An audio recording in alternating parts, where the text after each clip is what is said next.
Joe Biden has recently gotten into a bit of hot water at the White House Hanukkah party, of all places, over some remarks that he made about Jews across the world. So he said something along the lines of, if it weren't for the existence of the state of Israel, no Jew in the world could ever be safe.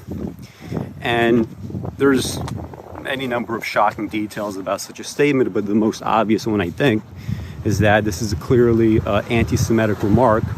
Now, it's not the kind of anti-Semitic remark that right-wingers would get up in arms about. It's not the kind of anti-Semitic remark that the pro-Israel lobby, whether it's the AIPAC lobby or whether it's just like all-around activists, let's say, on behalf of Israel, it's not something that they themselves would actually isolate as an anti-Semitic remark, right? They're more recently far more focused, not on the most powerful man in the most powerful empire in world history. They're much more focused on whatever the presidents of Harvard or Yale or whatever else may or may not be saying or doing, so on and so forth. But I think it's worth to really tease apart these comments and see what the implications are. So if you believe that Jews cannot be safe anywhere in the world, that seems to imply that you, as America, right, or Canada, or any country in the world that has Jews, you're essentially just kind of offloading your own duties as a nation state to protect your citizens to what amounts to a foreign actor. I would actually argue Israel is a hostile nation state, right? It is hostile and counter to Western interests for any number of reasons, such as the fact that, you know, we have 2 billion Muslims in the world right now, and they're watching in real time a genocide play out in Gaza, an ethnic cleansing play out, and this is all really out in the open. And America's standing has totally tanked, and it's only a matter of time before America has to reverse course on such a thing and essentially cram either a two-state or a one-state solution down Israel's throat. I don't actually blame Biden so much for the anti-Semitic remarks. I actually think Israel is far more culpable in this because they're the ones that actually designed this piece of propaganda for over 75 years now. They've been arguing since forever that, look, Israel is full of very special people. Jews are very special people. Jews are very different from the rest of the world. Jews are constantly doing their own thing. You notice when they get criticized for war crimes or genocide or whatever the claim of the day might be, the response tends to be something along the lines of, no, none of this is happening. When it turns out that, yes, this is happening, they essentially say something along the lines of, look, guys, look, we're Jews. You wouldn't understand what we're up to. You have to just let us be free to do our own thing. What we have going on is Cosa Nostra, and it's just for us. It's not for anybody else. So please save us a criticism. We don't care. You don't understand us, and you never will. I've always found that line of reasoning to be just anti-Semitic in and of itself. I never quite understand these desires to speak, even like when it comes to people, you know, like of a people's soul or a people's destiny, or to set up all these differences between the behavior of one people versus another. To me, and I think, you know, the history of Israel plays this out, you change conditions enough or you adjust things in such a way where you either have no consequences or you're just allowed to, you know, get away with runaway power. Everybody internally, it seems like, is a budding Nazi, right? This is true within Israel. This is true within Germany. This is true of American colonists. There is this kind of Nazi streak if you have the proper conditions in place for it to play out. I don't find anything special about Jews. Even this kind of myth about, you know, this idea that, you know, Jews have always just very freely gone wherever they were asked to go. They were expelled and they just kind of without resistance left. I mean, even that is not true. Like, even if you take the kind of basic definitions of terrorism, there have been rebellions by Jewish rebels against the Roman Empire, which saw something like hundreds of thousands of people killed, many, if not most of whom were civilians. So that is a kind of terrorism, right? Prior to the establishment of Israel in 1948, there was a long-term terrorist campaign, a very complex one, with people coming in from, I think, at least 1 or 2 dozen different countries, right? It was very sophisticated. They bombed a hotel, they bombed government offices, they bombed what we would call, civilian workers. There were political assassinations. So Jews can behave just like anybody else, right? There's nothing special about this group. But for Biden to go out and to offload his responsibility, right, as president to another state, that is done at the behest of Israeli propaganda. No president, I don't think, would ever willingly, just imagine just switching some of those names around. Imagine if instead of talking about Israel or Jews, he was discussing Black Americans. What if he said something like, if it wasn't for the existence of the continent of Africa, no Black American would be safe. In fact, no Black person anywhere would be safe.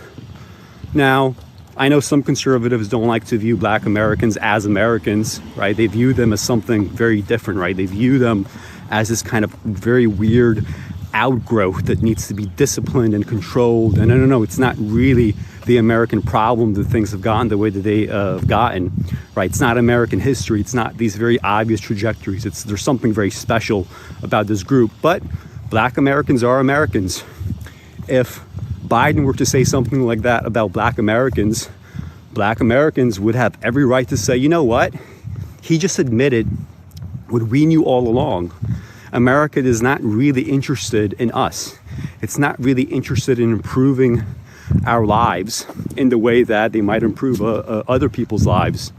And, I think they would have every right to rebel. America is built on, right, a civic kind of nationalism. It's not an ethno-nationalism, right? This is one of the big differences between America and other states, right? We can't credibly talk about, an American people that does not include so many other groups, right? And in some places like New York City or elsewhere, right, it's just totally defined by these other groups. So we have a civic nationalism. The end goal for many is the acquisition of American citizenship. And the idea becomes you are now a fully functional member. None of this is being targeted, right? None of this is being targeted for criticism by the kind of, ADL type groups and whatnot. In fact, earlier this year, there was this little spat between Elon Musk and the ADL, where Elon Musk was, as always, he was getting involved in this conspiracy theory, another conspiracy theory. He eventually started to invoke the Great Replacement theory. He started, I don't know if it was explicitly blaming Jews for Great Replacement, but it was something along those lines.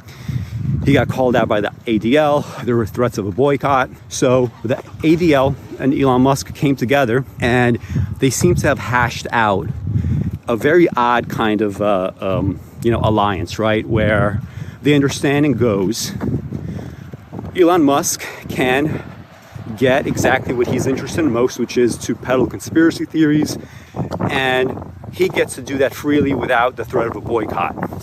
In return, there will not be certain kinds of criticism of Israel on Twitter. So for instance, he specifically isolated the phrase, "From the river to the sea, Palestine will be free," as, quote, a genocidal statement that will not be permitted on the platform. Now, I see it on the platform still, right? So I'm not sure if what's going on with that, but the fact is he specifically isolated the statement. He said it wouldn't be permitted. And obviously this has nothing to do with anti-Semitism. This is not a call for genocide. And he's still free to say whatever he wants to say. He's still free to give space to actual, powerful, well-known anti-Semites, as long as they can be reined in with their criticism of Israel. It's not going to matter. And this is the sort of thing I've been arguing for a long time. It's not so much that those talking about anti-Semitism or the ADL or anybody like that, it's not that they're really interested in anti-Semitism per se, right? They're not interested in Joe Biden's comments that essentially America and Biden himself will not be able, nor is not even willing, to protect Jews in the face of some trajectory, whatever he thinks is coming down from the pipeline. They're not even interested in bigoted statements in general. They are much more interested in being a de facto lobby for Israel.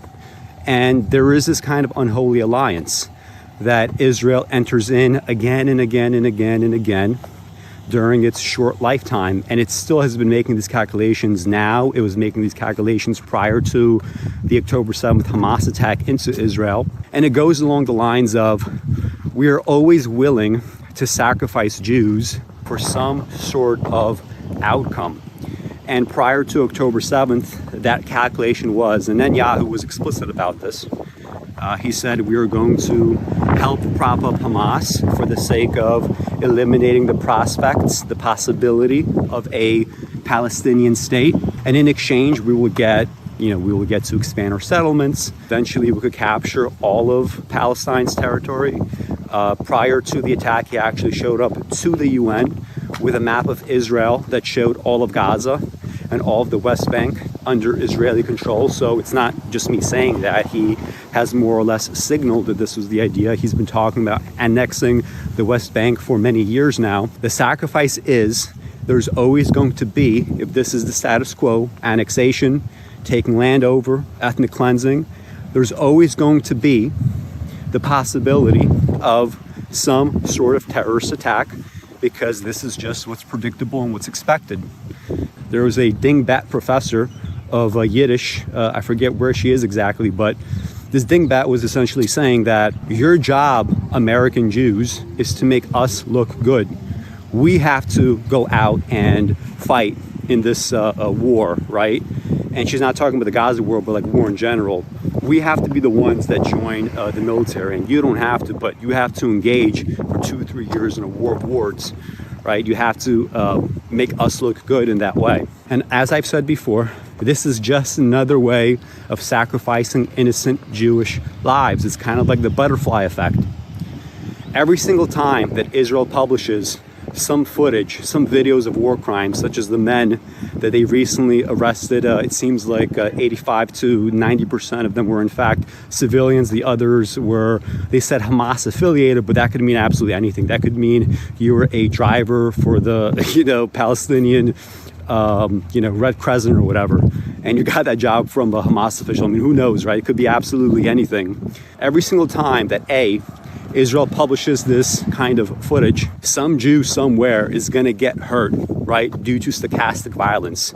Somebody, some imbalanced person could just be walking down the street, and just like they were making Asian Americans a target a few years ago after COVID, the same thing happens to Jews, right? We see this in Dagestan in Russia, where after the Gaza war started, after the genocide began, after Israel eroded all goodwill, suddenly Dagestanis are storming an airport, right? They're trying to get at innocent Jews that are not doing anything. There are people, right? If you're a Jewish person, you're traveling internationally, you might be a little nervous going to some places. You might be a little nervous in general, simply because you don't want to be conflated with the Israeli state, right? You might be a total anti-Zionist. And in that situation, you're the one that's being sacrificed. Everybody outside of Israel, they are expendable. The number one thing is we need to bring you into Israel.